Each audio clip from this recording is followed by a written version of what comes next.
Philippe Descola. Bonjour Sophie Becherel. Vous êtes titulaire de la chaire Anthropologie de la nature, voilà qui vous place au cœur d'une problématique très actuelle, puisque le réchauffement climatique a amené les sciences dures à parler de l'émergence d'un nouveau temps géologique, l'Anthropocène. Pour un anthropologue comme vous, c'est un concept qui doit vous parler. Oui, c'est une notion très intéressante parce que les anthropologues qui, comme moi, s'intéressent aux transformations des environnements sont persuadés que ça fait très longtemps que l'environnement est en quelque sorte profondément anthropisé, et ça depuis les débuts de l'Holocène, c'est-à-dire en fait depuis plus de 10 000 ans. On sait maintenant que l'Amazonie n'est pas le plus grand morceau de forêt vierge ou de nature vierge du monde, mais c'est un environnement qui a été profondément transformé par des millénaires d'occupation par les humains qui, du fait de leur technique de subsistance, du fait de leur technique de culture, ont transformé la phytosociologie, c'est-à-dire la distribution des espèces de cette forêt. Alors évidemment, ce n'est pas visible. On vous parachute au milieu de l'Amazonie, vous avez vraiment l'impression d'être dans un monde sauvage. Eh bien, en réalité, si vous avez appris à détecter les associations végétales, vous vous apercevrez que dans beaucoup d'endroits, ces associations végétales, par exemple, ne sont pas naturelles. Elles sont le produit de l'occupation humaine, c'est-à-dire que ce sont des espèces qui ont été transplantées dans des jardins et qui donc vont avoir une plus grande densité qu'elles ne devraient l'avoir de façon normale. Et on peut répéter cette expérience dans toutes sortes d'environnements qui apparaissent à première vue comme étant sauvages.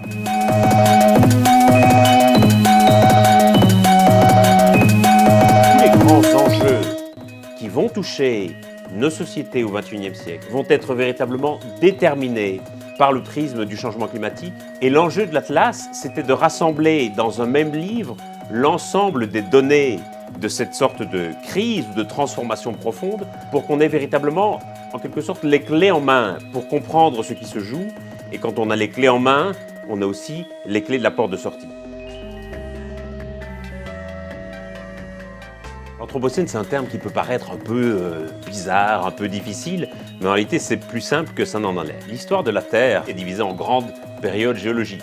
Et la période dans laquelle nous étions jusqu'ici, c'était l'Holocène. Mais les géologues ont estimé qu'il était désormais possible de trouver des marqueurs de l'empreinte humaine dans les couches sédimentaires de la Terre. En d'autres termes, nous avions laissé notre propre empreinte sur Terre, et le fait que nous ayons tellement transformé la planète eh bien, justifie, selon les géologues, que nous entrions dans une nouvelle période géologique. Elle s'appelle l'Anthropocène, c'est-à-dire littéralement l'âge des humains.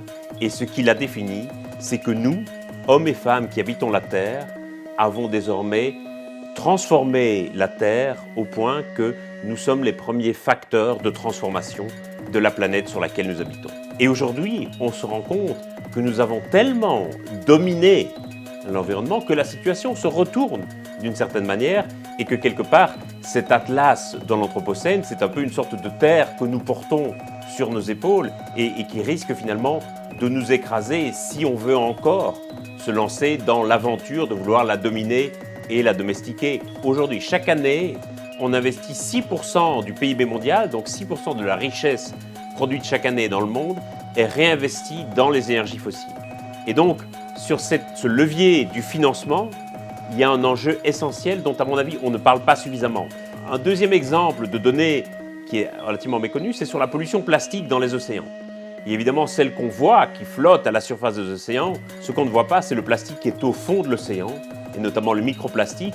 Et on découvre, via de l'Atlas, que les quantités de plastique qui sont au fond de l'océan et qu'on n'ira jamais récupérer sont plus de 100 fois supérieures aux bouteilles de plastique qui flottent à la surface. Moi, je suis très frappé du nombre de gens qui, au bas de leurs emails, disent encore « pensez à l'environnement, pensez à l'écologie, n'imprimez cet email que si nécessaire ». Alors qu'en réalité, le stockage d'un email sur des serveurs a une empreinte carbone gigantesque. Et j'ai presque envie de dire il vaut beaucoup mieux imprimer un email et le supprimer plutôt que de le laisser en permanence sur les serveurs. Ce qui doit nous inciter à garder l'espoir, je dirais que c'est d'abord la responsabilité qu'on a. Je dirais que ce n'est pas vraiment une question d'espoir, c'est une question de responsabilité. On doit le faire et il n'y a pas à choisir. Trop souvent, je suis frappé de voir comme chaque gouvernement ou même chacun être dans une logique, se dire je fais ma part, chacun doit faire sa part.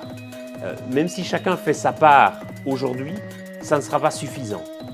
Et on voit bien que l'action d'un gouvernement européen ne peut pas se limiter uniquement à sa part des émissions de gaz à effet de serre et qu'il faut pouvoir se dire qu'est-ce que je peux faire pour que les autres n'émettent pas non plus de gaz à effet de serre. Ce qui fait qu'aujourd'hui, la trajectoire des émissions de gaz à effet de serre continue à augmenter année après année.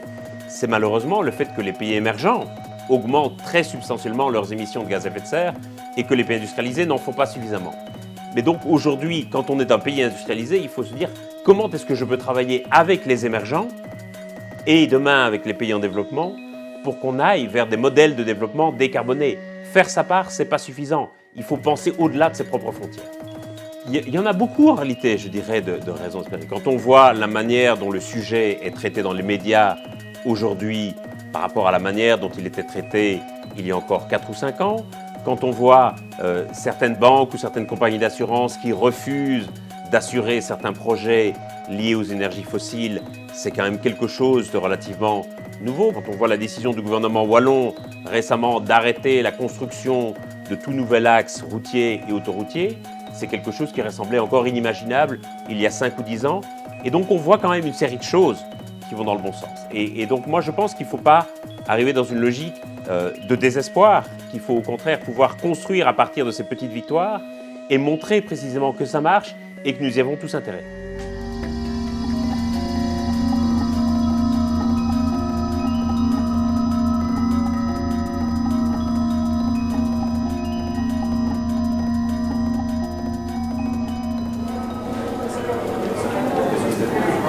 J'ai amené mon téléphone parce que je suis frappé de voir qu'une des grandes transformations qui coïncide quelque part avec l'Anthropocène, c'est aussi la transformation numérique de notre société. Et le fait que nos identités, qui ont longtemps été des identités territoriales, sont aussi aujourd'hui devenues des identités numériques et virtuelles. Et ce qui me frappe aussi, c'est que moi qui travaille particulièrement sur la question des migrations, qui est la question dont on va parler ce soir, le téléphone portable, c'est souvent le seul objet que les migrants parviennent à emmener avec eux.